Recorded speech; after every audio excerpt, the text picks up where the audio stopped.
Hey guys, it's Andrea with Sucks For You in Houston, Texas, and I wanted to do another video on separating succulents, removing offsets, dividing plants like Haworthia, how to get the new growth off of the main plant safely, and leaving any roots intact if possible.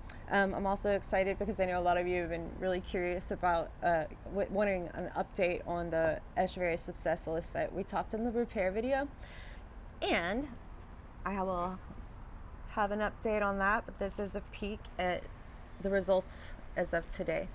So, and we're going to be removing some of these babies because it's getting kind of crazy up in here. Can you see? Well, we'll have a closer look at it here in a minute. So a few other plants that I wanted to separate and pull out of this pot.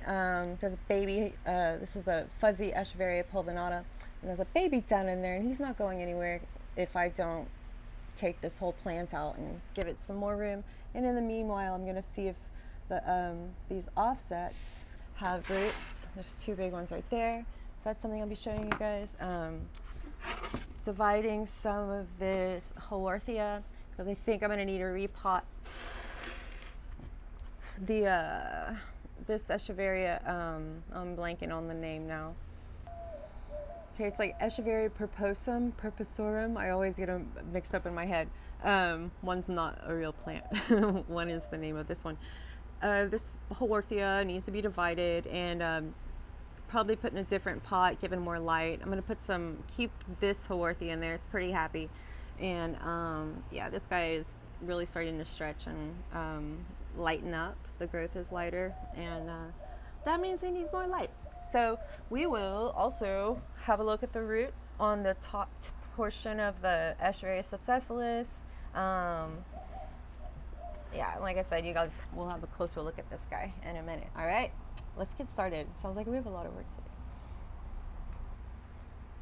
So I think I'm going to start with the subsessilis babies. Well, first I'll show you the root growth on the top portion. I know it's been like what? It's been a while. Not quite 3 months, I don't think, but maybe. So this is the root growth. I had some issues. I actually saw I was like, why isn't it growing right? I know people are going to be asking, you better root and live. I looked, and it was the first time I'd ever seen root mealybugs. And now I'm like, oh, is that one? No, it's just a little bit of pumice down in there. But yeah, the roots are nice and healthy. I am keeping an eye on it, and just basically put it in another pot with this is a cubic frost stem with the babies, and this is the stem. If you remember, we removed a bunch of leaves to be able to top it, and then over time I just would remove more, and that's why some of them are a little bit smaller. Now these have some good stems coming out, and I'm just trying to see. I don't see any roots on that. You know, I'm going to go ahead and unpot this, but first you want to sterilize whatever tools you're using. I just, you know, if you use rubbing alcohol, spray it into the paper towel, or else it'll spray everywhere, all over your plants. You don't want any, you know, random alcohol landing anywhere on your plants. So spend a second getting that clean. I actually cleaned these for a minute before, but I want to show you. Just get in there. And like I said, I do want to unpot. So I'm just going to squeeze. It's really loose dirt, so I'm just going to squeeze it free. And I'm going to try not to make too big of a mess. But the babies are growing so low down the stem that I'm just, you know, I'm trying not to rub the white coating off of there too. So actually, let me tip it and work from the bottom. If you remember, this was in that blue pot with some aloes, some aloe aculatas that were just like stabbing everyone around them. So I I repotted them separately. Okay, so here we are. We're looking at, yeah, I definitely, you know, I'm glad I did that because the dirt in here is compact from it being potted in an arrangement, and it was really beautiful, but it did come with some of those rocks. It was kind of strange. Sometimes they cover it with rocks and then like spray glue the rocks in place, and it feels like, you know, I ripped it all apart, of course, as soon as I got it. It was really beautiful. I was like, you know what, I know what to do. So I took all those rocks out, but it feels like it really forced the dirt to compact around there. Might as well take care of that while we're in there, right? So I'm just kind of like massaging it and trying to loosen up this strange peaty. It's just not the right kind of moss for it. Probably should have done this sooner. I mean, not the right kind of moss. It's not the right kind of soil. It's very like mossy or something going on. Peat. Very organic. See that? That's not my dirt. Okay, you can tell that's not my dirt. Right now we're just looking at organic soil, like a brown organic soil, and I don't know, that's perlite. Sorry, dude. I'm gonna fix that up. It's peat. Succulents do not like that. I mean, that just shows you how hardy this plant is. Echeveria subsessilis. Put that on the list of easy plants for beginners, people new to succulents, or people who have trouble keeping kind of the more sensitive ones alive. This one is a trooper. My gosh. All right, so here's what we're working with. We have I don't even know where to start counting how many babies on here. I'm just gonna take off the ones, even though the smaller, it looks like the ones at the bottom are smaller. Probably the outer leaves were removed later along the line. I'm gonna go ahead and take them off. Okay, so all I'm really doing is, on this guy, I don't see any roots. I'm gonna treat it like a cutting. And sorry, there's a little wonky leaf on there. You can see how big he is compared to my finger. It's pretty big. So some people wonder, and also the stem is really long. So take off this leaf right here. It's just there. And actually, I'll probably take off while it's still pretty freshly cut. I'm gonna go ahead and take off some of the lower leaves anyways. So it'll look more uniform, and it has more stem to support it after it dries. Set it over here to the side. Here's another one.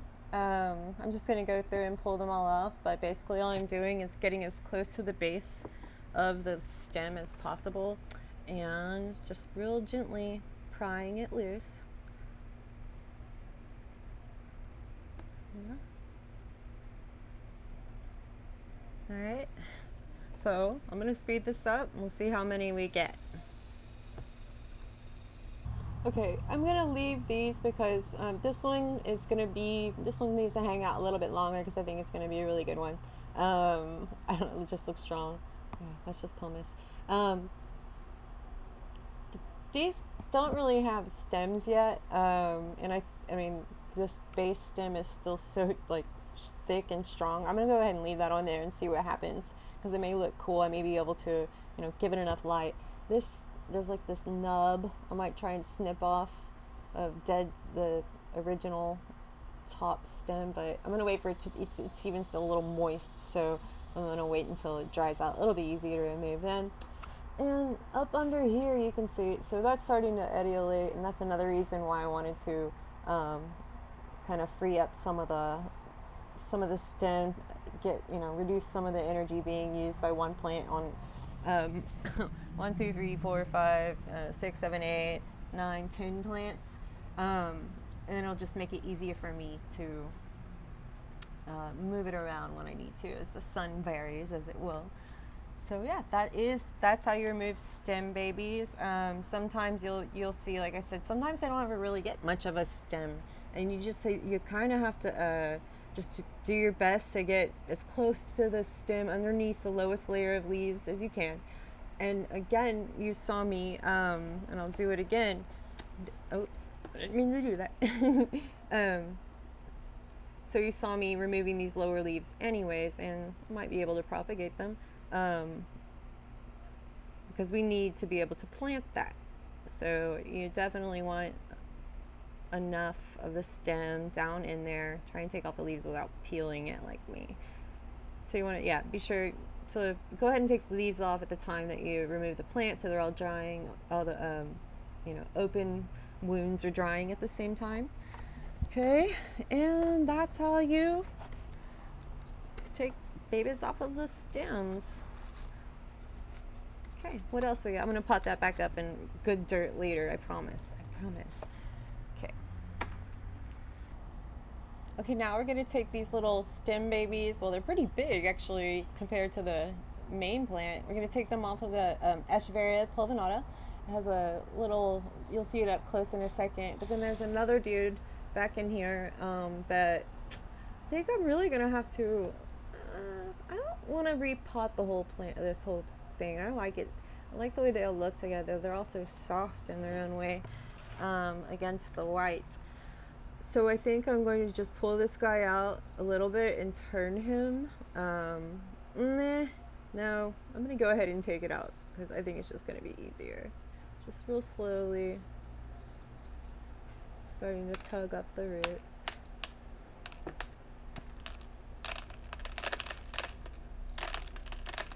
We'll see how much of a mess I make trying to get it back in there. All right. So we'll move this guy out of the way. So pretty. That is the Echeveria Lola, by the way. I mean Lilacina.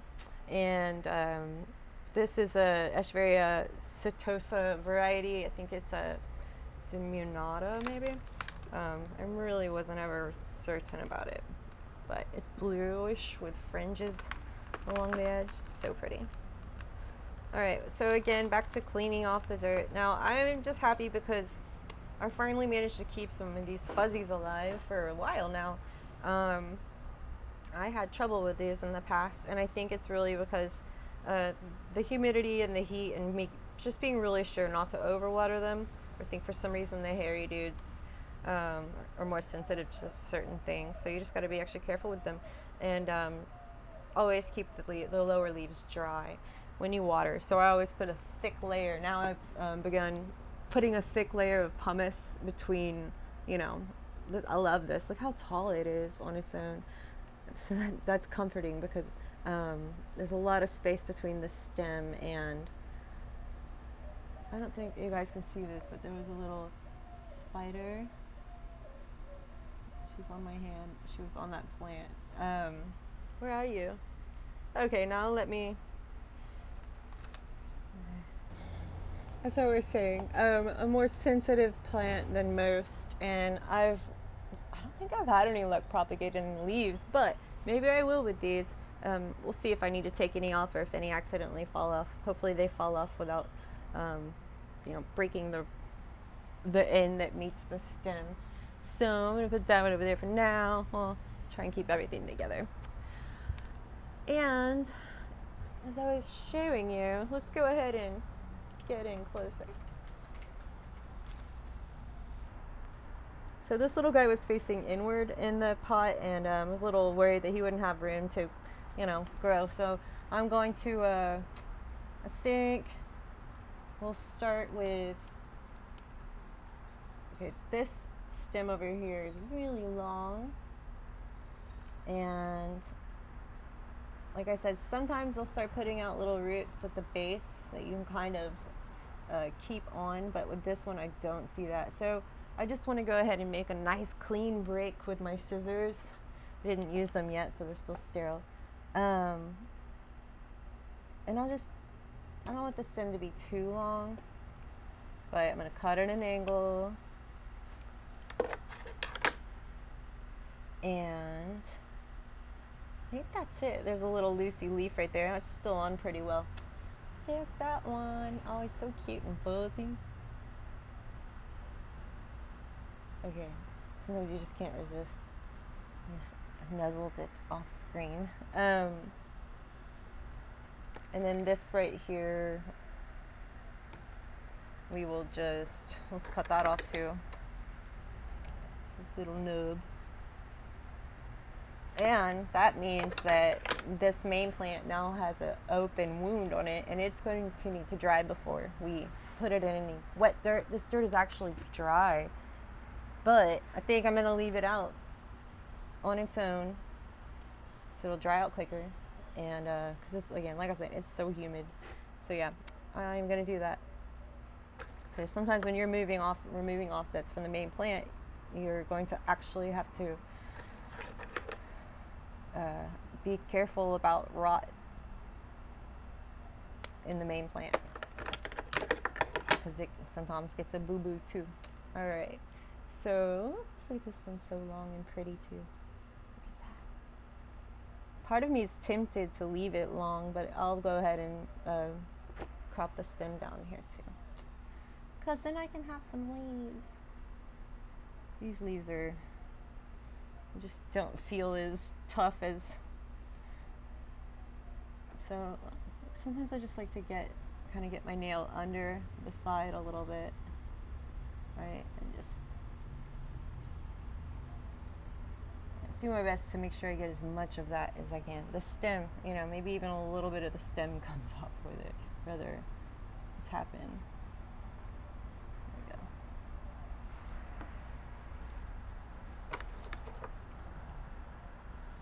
Not.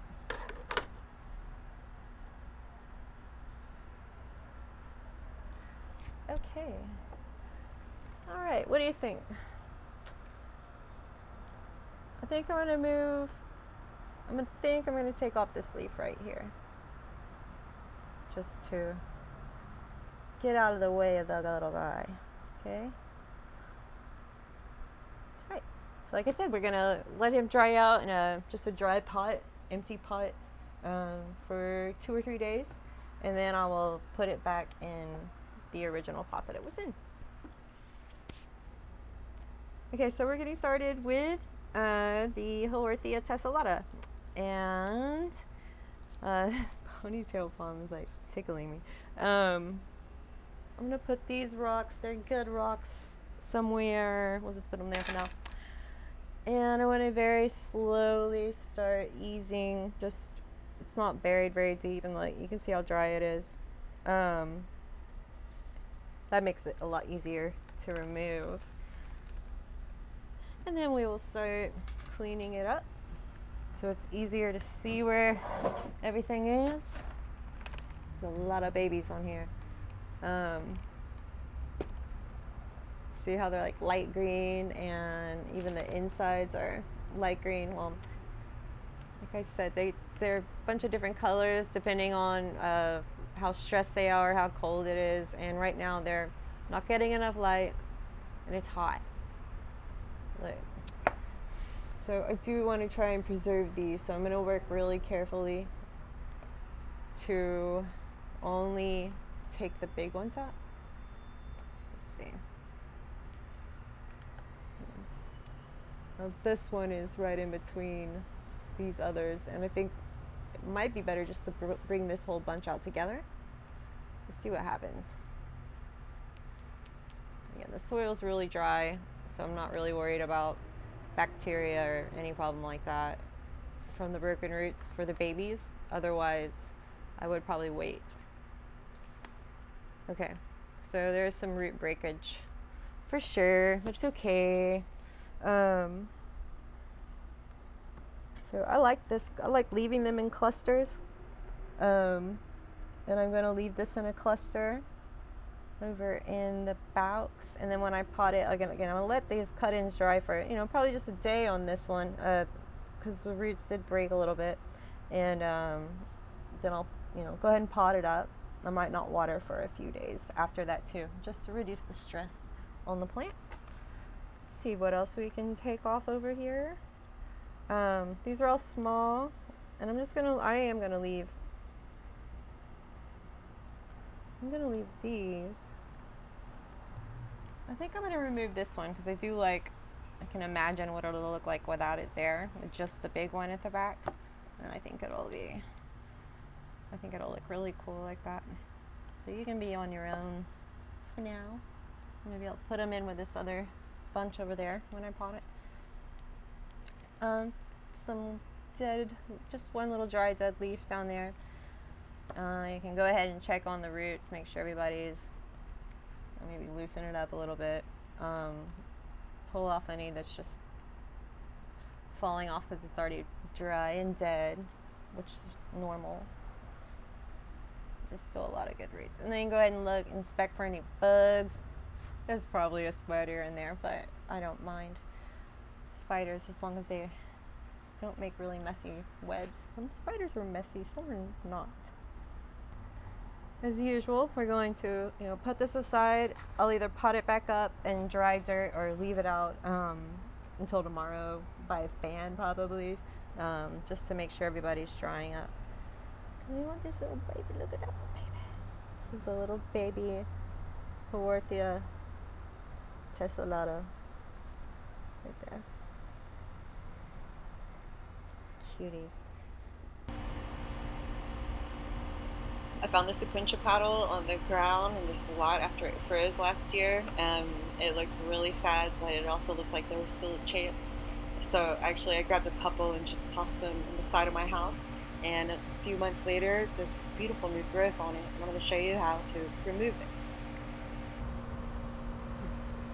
Just want to cut at the base of the new growth as close as you can to the main paddle, and just make it a really clean cut, as clean as possible.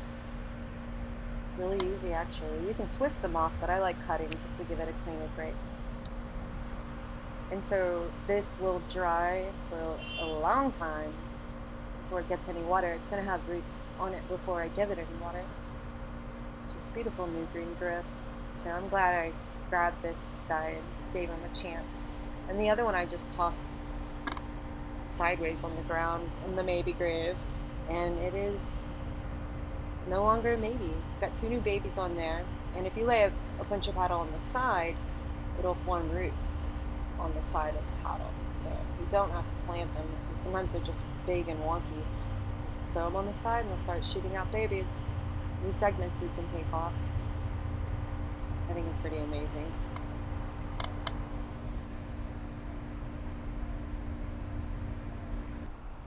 Maybe someday you wind up with a cactus like this. This is a Echinopsis oxygona, just one of the many varieties. They offset along the sides in clumps, and you can remove them, and then you have a cute little new baby cactus. And I've done a couple of them already. Let's look and see. These are in their pot. These have been out for a while, and I actually, you see that? There's some, it's fighting me back to come out, so I'm not going to force it. This one too. All right, here's one that hasn't quite set its roots all the way down yet. So you see, you just pull them off and let them dry in dry dirt. Okay, and then you don't water them until they actually start making roots. So that's pretty important with cactus. And let's have a look at how to get some of these little sparky balls off of here.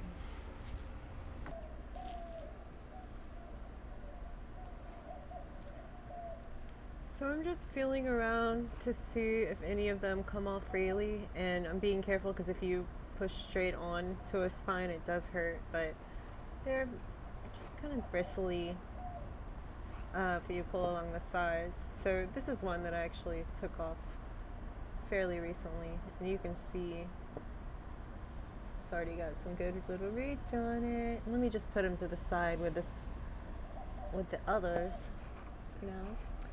And see. Who's gonna be a good one to show you guys? This one is pretty far offset, so let's use him as an example.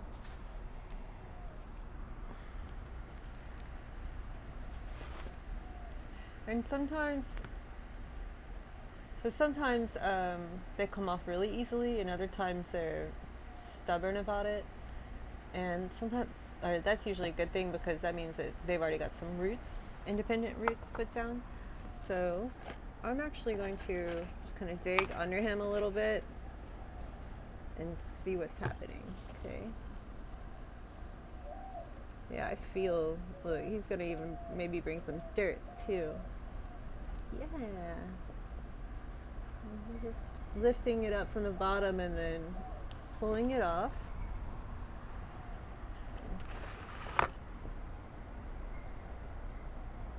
Look at that. There's even like some curvature to it.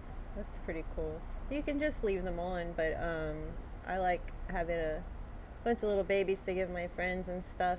And as you can see, they kind of have to like contort themselves sometimes to grow out in between everybody else. Let's see if we have any others. See, I'm gonna just set him over here to the side with everyone else. One thing to note, after you remove an offset or on a cactus, or anything where it's actually blocking the light for a while or from that plant, be careful about overexposing it to too much sun too soon, because it did have this in pretty full sun. I'm gonna remember to set it in somewhere a little bit shadier, more gentle. This one's just like ready. Look. Maybe it got knocked loose while I was taking off another one before, but that was putting roots down back into the cactus. Not really, but so I think that's they're very easy. The easier they come off, those are the ones that you're aiming for. Let the other guys hang out a little bit longer. Just gently wiggling them a little bit. I see a lot of roots on this one. Let me go ahead and take that off.